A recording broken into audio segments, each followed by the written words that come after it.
চাপৰৰ শ্ৰীগাম ষষ্ঠ খণ্ড ডাকৰা বীৰবিৰা গাঁৱত ভয়ংকৰ ঘটনা। মাজনিশা আনছেৰ আলীৰ ঘৰত ডকাইতি কাণ্ড সংঘটিত কৰিবলৈ আহিছিল এটা ৫-৬ জনীয়া ডকাইতিৰ দলে। ডকাইতৰ দলটোৱে আনছেৰ আলীৰ দৰ্জা ভাঙি ঘৰত প্ৰৱেশ কৰি আনছেৰ আলী আৰু তেখেতৰ পৰিয়ালৰ লোকসকলক চোকা অস্ত্ৰৰে আক্ৰমণ কৰাৰ লগতে মাৰপিট কৰি নগদ প্ৰায় ৩ লাখ টকাসহ অলংকাৰ লুটপাট কৰি লৈ যায়। পিছলৈ পৰিয়ালৰ লোকে চিঞৰ বাখৰ কৰাত ওচৰ চুবুৰীয়াৰ লগতে গাঁৱৰ ৰাইজ ওলাই আহে। ৰাইজ অহাৰ ওমান পাই ডকাইতৰ দলৰ একাংশই পলাই পতং দিয়ে যদিও দুটা দুৰ্ধৰ্ষ ডকাইতক পৰিয়ালৰ লোকে আটক কৰিবলৈ সক্ষম হয় স্থানীয় ৰাইজৰ সহযোগত। অৱশেষত ৰাইজে ডকাইত দুটাক উত্তম মাধ্যম সোধাই মুমূৰ্ষ অৱস্থাত শালগোছা আৰক্ষীক গতাই দিয়ে। আটকাধীন ডকাইত দুটা ক্ৰমে গোৱালপাৰা জিলাৰ সোণাৰীৰ জহিৰুল ইছলাম আৰু ডকাইত আনছেৰ আলী বুলি জানিব পৰা গৈছে।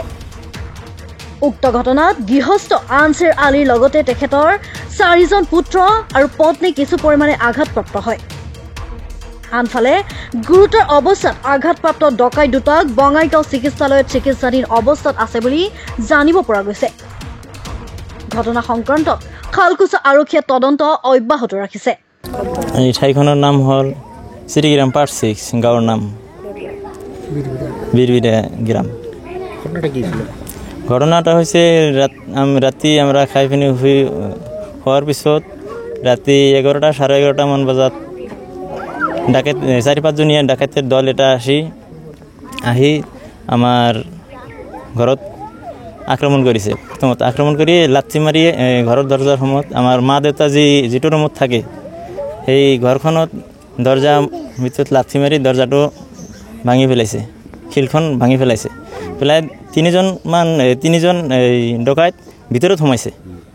সোমাই দুজন আমাৰ মা দেউতাৰ ডিঙিত খুৰকি আৰু কুঠাৰ বজাই পিনে কৈছে যে চাবি ওলা।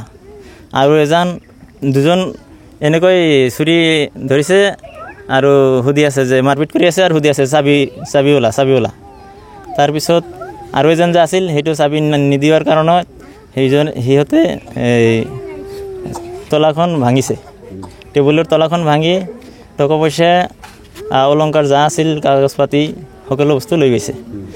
লৈ যোৱাৰ লগে লগে দুজন যে ডিঙি চিপি ধৰি আছে তেতিয়া আমাৰ মা দেউতা চিঞৰ বাখৰ কৰাৰ পিছত আমাৰ সৰু ভাইটি, আমাৰ যিটো ছোট সেই সৰু ভাইটি সাৰ পাইছে। সাৰ পোৱাৰ লগে লগে তেতিয়া সিহঁতেও চিঞৰ বাখৰ আৰম্ভ কৰিছে যে মোৰ ঘৰত ডকাইত আহিছে, তোমালোকে জলদি উঠা। তেতিয়া আমি সাৰ পালোঁ যে আমাৰ ঘৰত ডকাইত আহিছে। সিহঁতে দৌৰি গৈছে, এইটো ৰুমত আছিল, সিহঁতে ইফালে দৌৰি গৈছে। দৌৰি যোৱাৰ পিছত যোৱাৰ লগে লগে বাকী এজন আছিল সেইটো ওলাই গৈছে আৰু দুজন যে আছে সেই দুজন ওলাব পৰা নাই। সেই এজনক সিহঁতে পাঞ্জা হাপটি ধৰিছে। সিহঁতক দুটা বাৰী মাৰিছে, এটা হাতত বাৰী মাৰিছে আৰু এটা ঠেঙত বাৰী মাৰিছে। মাৰাৰ পিছত সিহঁতক এৰি দিয়া নাই, কুঠাৰেৰে বাৰী মাৰিছে, কুঠাৰেৰে আচাৰি যে আছে সেইটো দিয়ে। আৰু এজনৰ লগত খুৰকি আছিল, সিহঁতে কোপ মাৰিব ধৰিছিল, কোপটো লগাব পৰা নাই। সিহঁতে ওলাই আহোঁতে আমাৰ আৰু সৰু দুটি ভাই আছে, সিহঁতেও দৰজাৰ সন্মুখত পঞ্চি গৈছে। তাৰপিছত সিহঁতে ওলাই আহিব ধৰিছিল, আমাৰ সৰু ভাই দুটোকো আক্ৰমণ কৰিছে। আক্ৰমণ কৰাৰ পিছত লগে লগে হাত কাটি গৈছে। আবাৰ ইফালে একটা কোমৰত এটা কোপ মাৰিছে, কোমৰত কাটি গৈছে। কাপোৰ কাটি পিনে আঘাত পাইছে। তাৰপিছত কি হ'ল? তাৰপিছত আমিও তেতিয়া লগে লগে সাৰ পাইছোঁ। সিহঁতেও দৰজাৰ সন্মুখত পুঞ্চিছে, আমিও পুঞ্চিছোঁ। ডাকাইতো এটা দৰজাৰ সন্মুখত ওলাইছে, বাহিৰত ওলাব ধৰিছে। কেইজন ধৰিছে আপোনালোকে? আমি 3 ভাই এটা ধৰিছোঁ আৰু আমাৰ এটা ভাই ভিতৰত এটা পাঞ্জা হাপটি ধৰিছে। দুজনক আটক কৰিছে। নাম জানো। এজনৰ নাম হৈছে জহিৰুল ইছলাম আৰু এজনৰ নাম হৈছে আনছেৰ আলী। সিহঁতৰ ঘৰ সোণাৰী বুলি কৈছে, গোৱালপাৰা সোণাৰী বুলি কৈছে।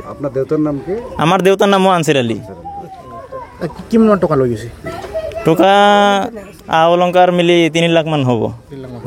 খচমাটিত থাকোঁ, বাহিৰত চৰকাম কাম হৈ আছে যে উচ্ছেদ অভিযান চলাব, সেইকাৰণে বাহিৰত অলপ মাটি লৈ যাতে থাকিব পাৰোঁ এই কাৰণে টাকা পয়সা মাছ মাৰি মাৰি 4 ভাই কামাই কৰি জমা কৰিছোঁ আৰু কি মাটি কিনাৰ কাৰণে মাটি কিনাৰ কাৰণে পিছত সিহঁতে লৈ গৈছে কালি হয় এইটো লৈ গৈছে কেইজন আছিল কি গম পানী 4-5 জন আহিছিল কিন্তু আমি 3 জনক দেখা পাইছোঁ ঘৰত সোমাইছিল 3 জন লাইট টাইট সব অফ কৰি দিছে বাহিৰৰ লাইট ভাঙি পেলাইছে তাৰপিছত সোমাইছে যাতে আমি কাকো চিনি নাপাওঁ পিছত আৰু কি আহিছিল আমি চিঞ্চৰ বাখৰ কৰাৰ লগে লগে আমাৰ ৰাইজৰ মানুহ লগে লগে আহিছে যেতিয়া আমি পাঞ্জা হাপটি ধৰিছোঁ তাৰ পিছে পিছে আমাৰ ৰাইজৰ মানুহ আহিছে ৰাইজৰ মানুহ আহি সহযোগিতা কৰি সিহঁতক বান্ধি পেলাই